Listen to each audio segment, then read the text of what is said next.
মানিকগঞ্জের হরিরামপুর উপজেলার ঝিটকা এলাকার বাসুদেবপুর গ্রামে হঠাৎ করেই বিকেল ৫টার দিকে এই অগ্নিকাণ্ডের ঘটনা ঘটে। ১১ এপ্রিল সোমবার বিকালে এই অগ্নিকাণ্ডের ঘটনা ঘটে বাসুদেবপুর এলাকার হারুনুর রশিদের বাড়িতে। প্রথম দিকে স্থানীয়রা এই আগুন নেভানোর চেষ্টা করলেও পরবর্তীতে ফায়ার সার্ভিস এসে এই আগুন নিয়ন্ত্রণে আনে।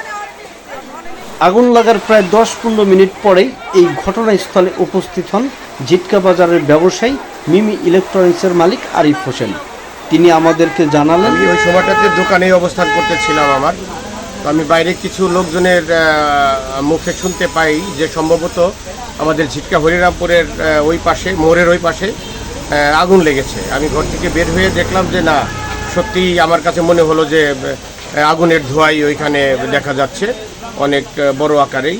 আমি ওই অবস্থাতেই ওইখানে দৌড়িয়ে গিয়ে দেখতে পেলাম সত্যিই ওইখানে তখন তো আগুনের লেলিহান শিখা দেখতে পেলাম, ধাউ ধাউ করে জ্বলছে। ওই আপনার কানাইয়ের যে বিল্ডিংটা আছে বাসুদেবপুর হরিরামপুর মোড়েই, কলেজ গেট যাওয়ার বা পাশে তার বিল্ডিংটা ৪ তলা, তো তার পিছনেই একটা গোডাউন ছিল সম্ভবত। এই কেউ বলছে যে ওটা ভুসির দোকান ছিল, কিংবা কেউ বলছিল যে পেট্রোলিয়াম কোনো পদার্থ থাকতে পারে মেবি। যাক, আমার ওইদিকে ছিল না, আমারই উদ্দেশ্য ছিল যে আমি এক মগ পানিও যেন সেখানে ঢালতে পারি। ওইভাবে অনেক লোকজন ছিল, বিল্ডিংয়ের লোকজন। আমরা সবাইকে নিরাপদে বের করার প্রথমে চেষ্টা করি এবং সবাই বের হয়ে আসে, তাদের কিছু গুরুত্বপূর্ণ মালামাল সহ। এবং ওইখানে বাসুদেবপুরের পলাশ, আনন্দ সহ অনেকেই ছিল। ওদেরকে আমরা বলি যে এই মালগুলো পাহারা দেওয়ার জন্য। কিছু মোটর সাইকেলও ছিল।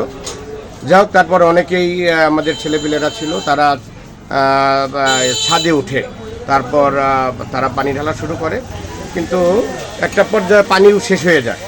তো তার আগে আমি অবশ্য একটা বলতে আমি ভুলে গেছি, আমি যখন দৌড়িয়ে যাই তখনই আমি আমাদের ফায়ার সার্ভিস হরিরামপুরকে ফোন করি। তো ওই যখনই তার ফোনটা বন্ধ পাই, আমি বন্ধ বা বিজি আমার অতটা স্মরণ নেই, তখন আমি আমাদের হরিরামপুর থানার ওসি স্যারকে ফোন করি। উনি সাথে সাথেই ফায়ার সার্ভিসকে পাঠিয়ে দেন। ফায়ার সার্ভিস ইনশাল্লাহ ১০-১২ মিনিটের মধ্যেই ঘটনাস্থলে পৌঁছায় এবং তাদের কাজ সুসম্পন্ন করে। এজন্য আমি ফায়ার সার্ভিস কর্তৃপক্ষ হরিরামপুরকে কৃতজ্ঞতা জানাই। কি ক্ষতি হয়েছে বলে আপনি দেখেছেন আর কি? এখন ওইখানে যে ঘরটা আর কিছু নেই, ভেঙে চড়ে গেছে। ভিতরের মালামাল তো সব শেষ হয়ে গেছে। তবে মহান আল্লাহর দরবারে লাখো কোটি শুকরিয়া যে পাশাপাশি অনেক বাড়িঘর ছিল কিংবা অনেক ব্যবসা প্রতিষ্ঠান ছিল, ওই পাশেই একদম সাথেই ৪ তলা বিল্ডিং ছিল। আগুনটা যদি আসলে ওই বিল্ডিংয়ে লেগে যেত তাহলে হয়তো কোটি কোটি টাকার ক্ষতির সম্ভাবনা ছিল। মহান আল্লাহ পাক হয়তো, দয়াময় আল্লাহ পাক হয়তো আমাদেরকে সেই ক্ষতির হাত থেকে বাঁচিয়ে দিয়েছে। আচ্ছা, আগুনটা নিয়ন্ত্রণে আসছে কতক্ষণের মধ্যে?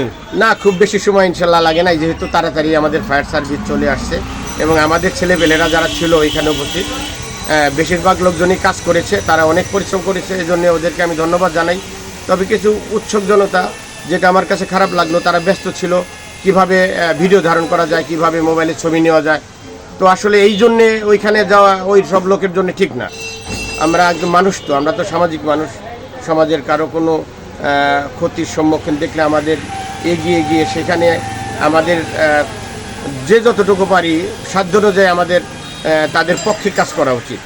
এই জন্য ওই সব জনতা আমার কাছে ভালো লাগেনি আর কি, যারা অযথা মানে আমাদের কিছু কিছু কাজের সময়ও তারা বিঘ্ন ঘটিয়েছে। যাই হোক, আল্লাহর রহমতে বড় হাত থেকে আজকে ঝিটকা বাসুদেবপুর রক্ষা পেল।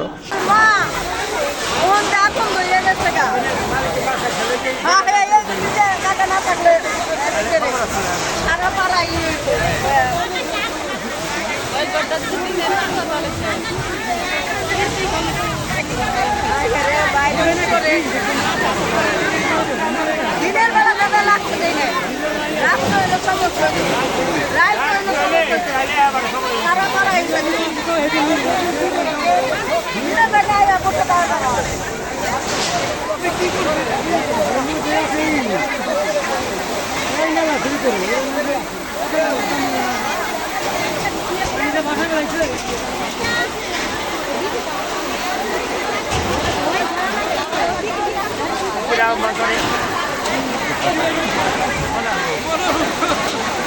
মরার মতো সাহস ধরে